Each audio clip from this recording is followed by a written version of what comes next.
Hello,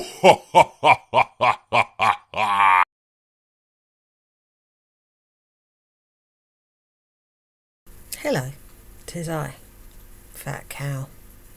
I've been thinking about Amberlynnreid and not her insistence, but her continuing vehemently implying, in fact, that all of her past behaviours are the result of BPD. Now, BPD is a very complicated personality disorder, and people with BPD struggle throughout their lives. It is a very difficult disorder to live with, but the vast majority of people with BPD are aware enough to understand that while BPD does have a great effect on their life and their behaviour, it isn't an excuse for being, what shall I call it? An arsehole, let's say. It's not. If it was antisocial personality disorder, for example, it could be an excuse. Antisocial personality disorder, by the way, is now the new blanket term that we use for anybody who is either a sociopath or a psychopath. Even then, it's not an excuse without other factors taken into consideration. As human beings, we are born with the cognitive ability to know right from wrong. And even if mentally you are unable to care about what is right and what is wrong, on a intelligence level, on a cognitive level, you do understand that things are right or wrong, and you can still act appropriately. In a court of law, the verdict of being criminally insane, therefore not being responsible for your actions because you are incapable at the time of the offence of knowing right from wrong, is an extremely difficult thing to prove. Very few mental health disorders and conditions are considered in such verdicts. Learning difficulties or mental difficulties, learning disabilities, mental disabilities, head injury that will cause mental disabilities, some severities on some spectrums, dementia, Alzheimer's, that kind of thing. So while nothing that Amber has done is, let's say, criminal, for the sake of argument, had it been put in a court of law, there is nothing about Amber's psychology and mental health that would allow her to be excused for anything she has done. But why is Amber using a diagnosis, an alleged diagnosis, that is, we have no evidence that this is the case. And I would like to point out that even if Amber met all 9 of the criterias, to have all of them to be severe would result in an individual that could barely function normally within society's guidelines. Not all 9 severely. Amber wouldn't have gotten to 34 years of age without something more noticeable having occurred, let's say. So most people with BPD understand that while their personality disorder affects their life, affects their behaviour, affects their moods, it's not an excuse for being an arsehole. So why does Amber insist so much on claiming that this is the case? Well, Amber's BPD, which I suspect, in my opinion, she does actually suffer from, but not all 9 criteria being severe. The fear of abandonment, yes. The other stuff, no comment. Take into consideration the combination and what the result of the combination would be of a person who has both concurrently BPD and NPD, narcissistic personality disorder.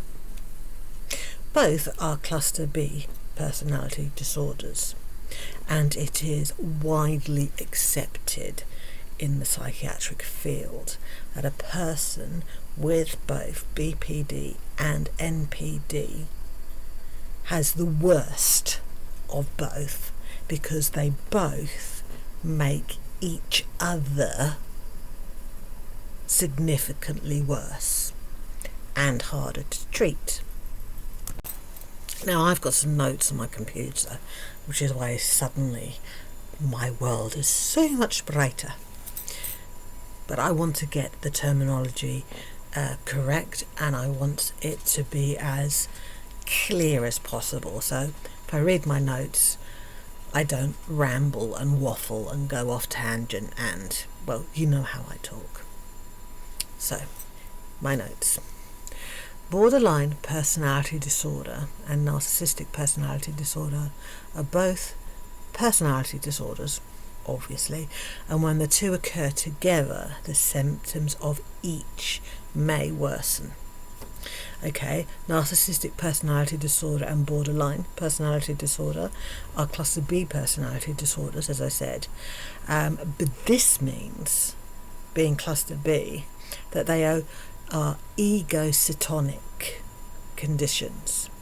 And that means that the person that has these disorders, their thoughts, feelings and behaviour align with their perception of themselves. So while, people with other mental disorders will see themselves negatively, the way a person with these cluster B personality disorders will see themselves more positively. So their ego is very much involved in their self-perception. People with BPD and NPD have a poor insight into their conditions, and they do not see anything wrong with their behaviours and perception. So they don't see anything wrong with their behaviour. We can tell them what they're doing is wrong, but you're always going to get the argument from them, yeah, sure, maybe, but.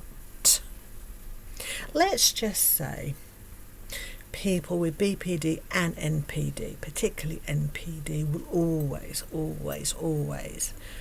use the word but. But is their favourite word. Not because that's an explanation, but. People with both NPD and BPD tend to have a very low self-worth, but in NPD that will lead to an egotistical behaviour and a lack of empathy. In BPD, as a result of having a low self-worth, anger may be turned inward, resulting in frequent changes in behaviour and mood. There is a study that was conducted in 2018 which shows a strong correlation between BPD and a certain type of narcissism, which is vulnerable narcissism, which is characterised by hypersensitivity, defensiveness and low self-esteem. Many studies have been conducted with people with diagnosed BPD to see if there is a correlation between having BPD and increased chances of having NPD. And the current school of thought at the moment is that there is 14% of people with BPD also have NPD or narcissistic characteristics. People with NPD may cause more emotional pain to others than they cause to themselves. And that can mean that their motivation to truly change their behaviour is extremely low, because at the end of the day, they're not hurting themselves. What's the big deal? Relationships with people with BPD are often quite dysfunctional. If you add NPD to the mix, it can create even more disorder. As the severity of the NPD increases, now I would argue that if there was a scale that we were to measure Amberlynn against on how narcissistic Amber's narcissistic personality disorder is, it's not quite at the very, very, very, very top, but it's pretty damn close. So, as the severity of the NPD increases, so does the aggression directed at oneself or others, and the difficulty with interpersonal behaviour and moral functioning. In addition to the chaotic emotional life and fears of abandonment associated with BPD, a person with co-occurring NPD may also take advantage of or manipulate others while having little empathy for their concern, the other person's concern. They don't care how they make the other person feel. They don't give a shit. The combination of BPD and NPD is incredibly destructive when it comes to relationships. So where does that leave Amberlynn Reid? It leaves Amberlynn Reid knowing she probably has BPD, but because of the NPD, she doesn't actually think it's an issue. She's quite gleeful and very forward in using the BPD as an excuse. She vehemently defends herself as not being a bad person. And having BPD doesn't make her a bad person. It doesn't make anyone a bad person at all. Amberlynn's behaviour has very little to do with the BPD, because without the NPD added, she would understand the implications and the consequences of her action.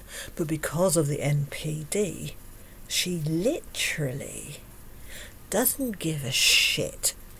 There is no treatment currently for NPD.